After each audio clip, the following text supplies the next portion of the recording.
আসসালামু আলাইকুম প্রিয় ফুটবল ফ্যান্স। আরও একবার একেবারে পিওর ফুটবল অ্যানালাইসিসে ফিরছি। হুলিয়ান আলভারেজ সংক্রান্ত ভিডিও নিয়ে আলোচনা করতে চাই এখানে। তবে তার আগে কয়েকটা অনুরোধ। প্রথমত, দেশের জন্য এই মুহূর্তে সকলে এক হয়ে কাজ করার সময় সেই জিনিসটা মাথায় রাখবেন। দ্বিতীয়ত, দেশের ফুটবল নিয়ে, ফুটবল রিপোর্টিং নিয়ে একটু ভাববেন। আমরা একেবারে অথেন্টিক ফুটবল অ্যানালাইসিস চাই। দেশের ফুটবল নিয়ে আমি নিজেও কথাবার্তা আরও একবার শুরু করব। সকলে এই বিষয়গুলো নিয়ে একটু মাথায় রাখবেন। আমি ফুটবল জগতের মানুষ, তাই এটাতে জোর দিয়ে বললাম। সো আলভারেজের সঙ্গে অ্যাটলেটিকো মাদ্রিদ নাকি একটা নেগোসিয়েশনে পৌঁছে গিয়েছে এবং ম্যানচেস্টার সিটি যে অফারটা চাচ্ছিল সেই একই রকমের একটা অফার নাকি অলরেডি এই ক্লাবটা অর্থাৎ এটিএম দিয়ে ফেলেছে এবং সে অ্যামাউন্টটা প্রায় 81.5 মিলিয়ন পাউন্ড বা প্রায় 95 মিলিয়ন ইউরো বলা হচ্ছে।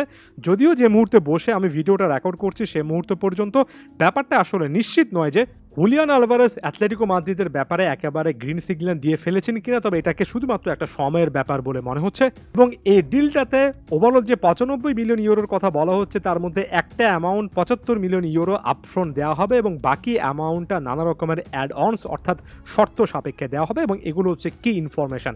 এখন ধরে নিচ্ছি হুলিয়ান আলভারেজ অ্যাটলেটিকো মাদ্রিদের পথে আছেন। এটার পজিটিভ নেগেটিভ দিক নিয়ে আলোচনা করতে চাই এবং এই মুহূর্তে পজিটিভ সাইডটাকে হাইলাইট করতে চাই। দেখুন, আলভারেজের সঙ্গে পেপে নানা রকমের কথাবার্তা হয়েছে এবং স্পষ্টত আমরা অলিম্পিক চলাকালীন সময়ে ব্যাপারটা বুঝতে পারছিলাম যে আলভারেজের জন্য শেষ পর্যন্ত গেম টাইমটাই সবচেয়ে বড় একটা ফ্যাক্টর হবে এবং সেই জিনিসটাই হয়েছে।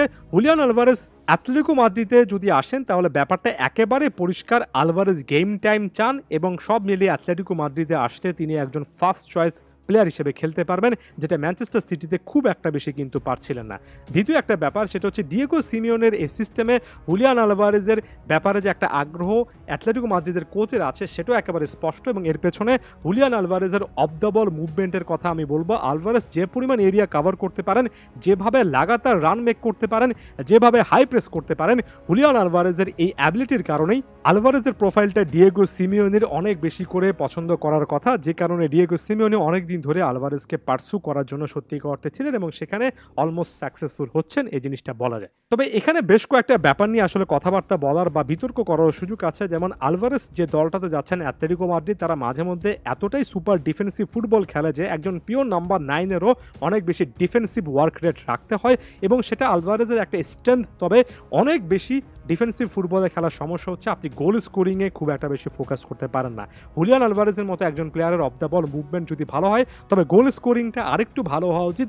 এটার সপক্ষে অনেকেই কথাবার্তা বলতে পারেন এবং অ্যাটলেটিকো মাদ্রিদ এমন কোনো ক্লাব নয় যেখানে একজন পিওর নাম্বার 9 কিংবা পিওর নাম্বার 10 গোল স্কোরিং তৈরি করা এবং সেখানে ফিনিশ করে আসার ব্যাপারে সবসময় সমান গুরুত্ব পান এবং যথেষ্ট পরিমাণ বলের দেখা ফাইনাল থার্ডে ওই জায়গাগুলোতে পান। তাই গোল স্কোরিংয়ের জায়গা থেকে একজন নাম্বার 9-এর যে বিষয়টাতে সবচেয়ে বেশি ফোকাস করা উচিত সেই বিষয়টাতে ফোকাস করার জন্য এটিএম সবচেয়ে বেস্ট ক্লাব, ম্যানচেস্টার সিটির চেয়ে সেরা ক্লাব, এটা ভাবার কোনো কারণ নেই। তাই সামনের দিনগুলোতে আলভারেজ আসলে গোল স্কোরিংয়ের এই ব্যাপারগুলো নিয়ে কি করবেন সেটা একটা ওপেন এন্ডেড কোয়েশ্চেন থাকছে এবং সে ব্যাপারগুলো নিয়ে অনেক কথাবার্তা বলার সুযোগ অবশ্যই আছে।